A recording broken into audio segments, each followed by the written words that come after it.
ஏழைகளுக்கு செய்யும் பொழுது கடவுளுக்கு கடன் கொடுக்கின்றோம். ஆகவே அந்த கடவுள் நம்ம ஒவ்வொருவரையும் ஆசீர்வதிப்பார்.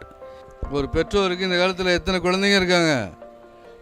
1 or 2. இந்த ஒரு குழந்தை 2 குழந்தை சிறப்பாக வளர்கிறதுக்காக அந்த பெற்றோர்கள் தங்கள் வாழ்நாள் முழுவதும் பாடுபடுறாங்க. 150 குழந்தைகளை இங்கே உருவாக்கி இருக்கிறார்கள். நீ கொஞ்சம் ரிஸ்க் எடுங்களேன். நான் எங்கே ரிஸ்க் தானே பேரை வச்சுருக்கேன், ரிஸ்க் எடுப்போம் நம்ம வாங்க.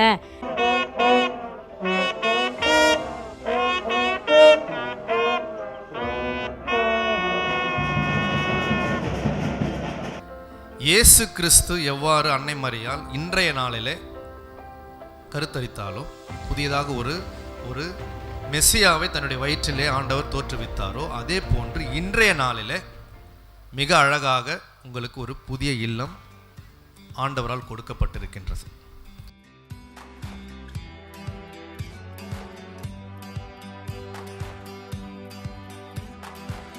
நான் அந்நியனாக இருந்தேன், என்னை ஏற்றுக்கொண்டீர்களா? இல்லைன்னா எனக்கு இந்த மாதிரி வீடு கொடுத்தீங்களா? எங்கே என் அப்பா அம்மா இல்லை, யாருமே இல்லை, என்னை சேர்த்துக்கிட்டீங்களா? இயேசுவை பார்த்து நீர் எங்கு தங்குகிறாய் என்று கேட்கும் பொழுது வந்து பாருங்கள் என்று இயேசு தெளிவாக எடுத்து கூறினார். ஆகவே இன்னலில் இருப்பவர்கள் தங்கும் இடம், இன்னலில் இருப்பவர்கள் இளைப்பாறும் இடம், இன்னலில் இருப்பவர்கள் திறன்களை வளர்த்து கொண்டு நாளுக்கு நாள் வளர்கின்ற இடம். கடவுளுக்கு நன்றி கூறுவோம். இந்த அழகான இல்லத்தை நமக்கு அமைத்து கொடுத்த நல்ல உள்ளங்களுக்கு நன்றி கூறுவோம். குறிப்பாக மிஸ்டர் அத்ரோ, அடுத்ததாக மிஸ்டர் இக்னேஷியஸ், ஃப்ரெடி, இவர்களெல்லாம் இந்த இல்லத்தை நமக்கு கொடுத்திருக்கின்றார்கள்.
இந்த கூட்டம் இவ்வளோ பேர் இருக்கும்னா இந்த எல்லாருக்குமே ஒரு நோக்கம் இருக்கிறது. ஒரு தெளிவான நோக்கத்தை நோக்கி நாம் பயணித்து கொண்டிருக்கிறோம்.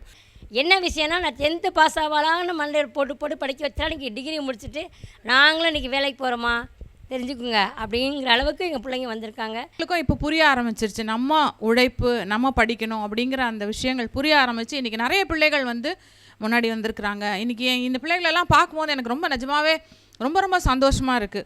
ஒரு தண்டவாளத்தில் பார்த்துருப்பீங்க, ஒரு ட்ரெயின் போகணுன்னா அங்கே 2 தண்டவாளம் இருக்கும். அதில் ஒன்று அரசாக இருந்தால் இன்னொன்று டான் போஸ்கோவாக இருக்குது. அந்த அளவுக்கு அரசோடு இணைந்து பணியாற்றுவதில் அவங்க பங்களிப்பு மிகவும் அளப்பரியது. இவர்களோட சேவையை பார்க்கும்போது ரொம்ப பிரமிப்பாக இருக்குது. இவ்வளவும் பெண்கள் மற்றும் குழந்தைகள் பாதுகாப்பில் டான் பாஸ்கோடைய பங்கு மிகவும் அளப்பரியது. நாங்கள் உங்களோடு இருக்கின்றோம், உங்களோடு நாங்கள் பயணம் செய்கின்றோம் என்ற அந்த ஒரு முக்கியமான செய்தியை இந்த நாளிலே இந்த நம்முடைய பிள்ளைகளுக்கு சலீஷர்களாக்கி நாங்கள் ஒவ்வொருவரும் அரசாங்கத்துறையோடு இணைந்து மற்றும் சமூக சேவை செய்கின்ற அனைத்து நபர்களோடு இணைந்து இந்த செய்தியை உங்களுக்கு நாங்கள் எடுத்து கூறுகின்றோம். நம்ம செய்யக்கூடிய எல்லா பணியிலையுமே ஏழைகளுக்கும் அனாதைகளுக்கும் கைவிடப்பட்டவர்களுக்கும் செய்கின்ற பணி மட்டுமே நாம் இறந்த பிறகு கடவுளுக்கு முன்னால் போய் நிற்கும்னு சொல்லி எல்லா வேதத்துலேயும் சொல்லுது. சிறையில் இருக்கின்ற இளைஞர்களுக்கு மறுவாழ்வு கொடுக்க வேண்டும். அனாதையாக வீதியோரங்களில் திரிகின்ற இளைஞர்களுக்கு வாழ்வு கொடுக்க வேண்டும் என்று எண்ணிதான் அவர் முதலில் இந்த பணியை தொடங்கி வைத்தார்.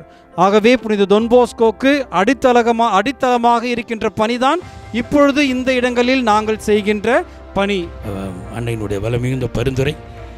ஒரு கைத்தட்டி சகாய அன்னைக்கு நன்றி கூறுவோம்.